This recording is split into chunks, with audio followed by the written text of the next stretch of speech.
Somali isku dhafan dareer iyo jilaac waa lagu jiraa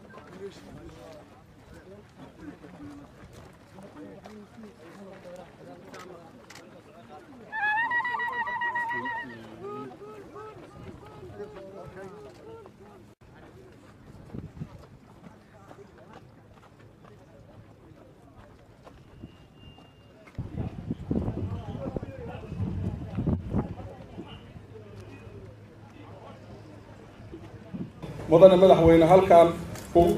kuma soo koobi karo dhibaatada uu soo maray ciidankan oo muddo dheer xareesnaa waxaa soo tababaray wadamo kala duwan sida Kenya, Ethiopia waana ciidamo ku soo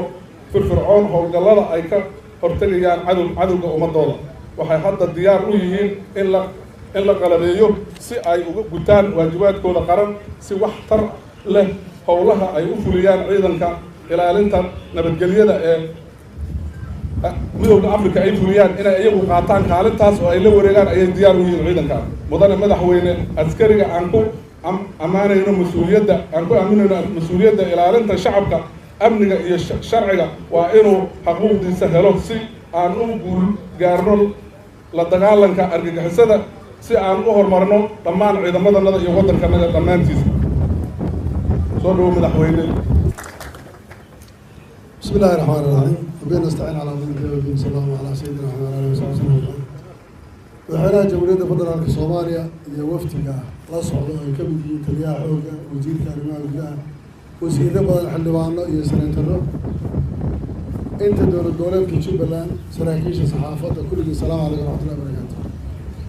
waxaa farxad weyniya in mar labaad aan madaxweyne labaad ku soo dhaweynayo mikrofoonkan oo lagaga hadlayo halkan jaamacadda Kismaayo iyo ciidankii isku dhafka ahaa ee ugu horreeyey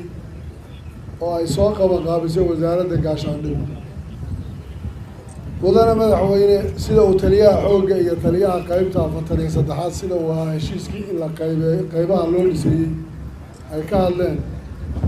ciidankan waa ciidan Soomaaliyeed oo isku dhaf ah waxaan u malaynayaa maanta diyaar garowgooda iyo ciidannimadooda hortaada ilaa indhiinay ka muuqataa ciidankani cadow badan baa ku xeeran marka Jubbaland la yidhaahdo waa maanta meelaha ugu culus Soomaaliya ee madaxa maska madaxiisu uu yaallo shabaab madaxoodu deegaankan ugu badan yahay masna madaxa laga dilaa raggii ka dili lahaana waa raggan madaxweyne iyagiina waxaad moodaa waralanimadu inay ku dheeraatay 2005 ilaa hadda inay sacaboolay noqdaan oo kabaha iyo direesku ay ku kor dhamaadaan oo ayna hawl gelin oo maalinba magac loo bixiyo lamanaxa iyo idil abaydaa iyo yacni intaasoo magac ay maanta ku qaadaan oo maanta aan la odhanayn ciidankii SNA baa intay howlgal u baxeen meel tegey waa wax aada iyo aada looga xumaado malihi anigu dowladdu way kharash laadahay dowladdu waxyaalo badan bay wax ku bixisaa islaamba waxaa laga sheegay ninka bowladaala gabadheeda kama dhali waayo dowladda federaalka ah ciidankaas way hubayn weyday oo waxbay u weyday aniga igama dhaadhacayso ma aqbalayno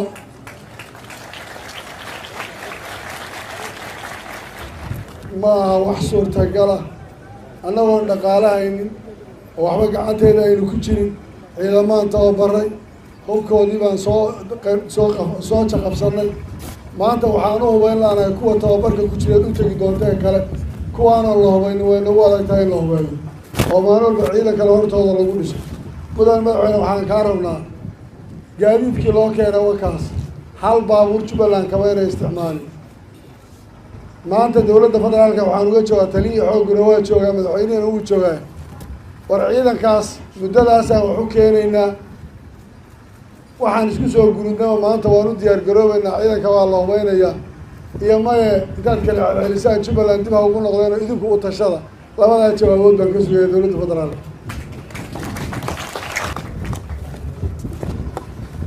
بسم الله الرحمن الرحيم. مدن مدحوينه guddiga ila socda wafdiga ila socda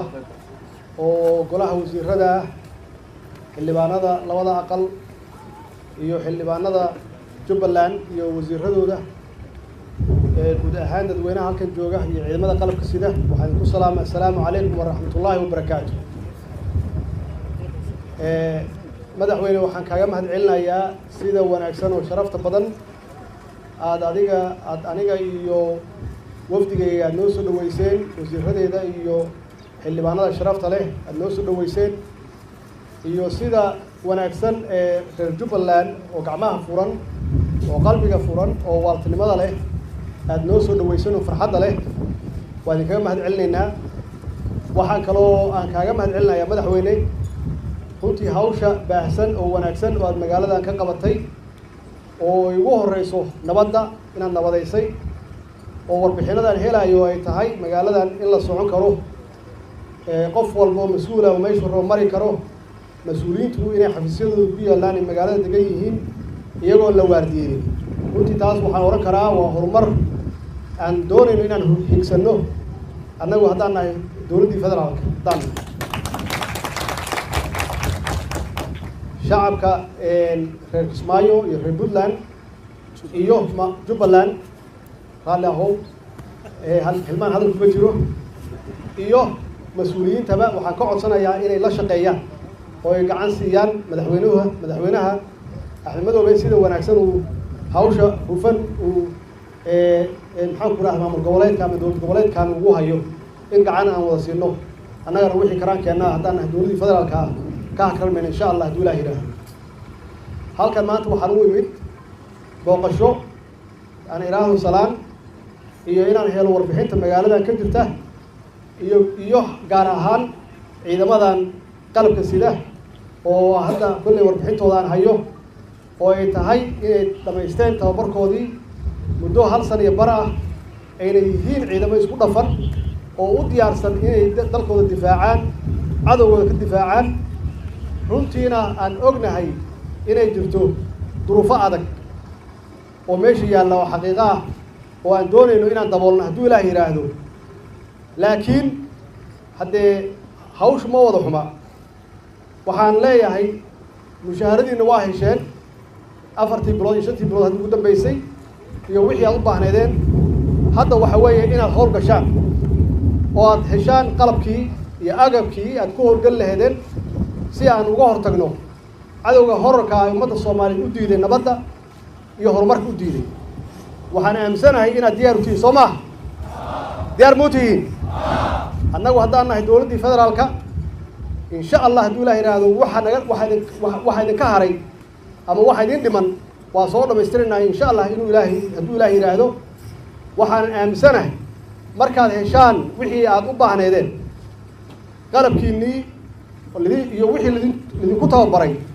waxaan aaminsanahay inaad howlgalaysaan cadowga Soomaaliyeed oo horumarka u diidayna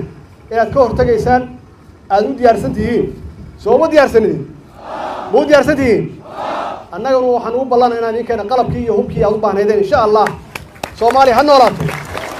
Soomaaliya Allah ha nooleeyo khayr baa idin rajayay mac salaama.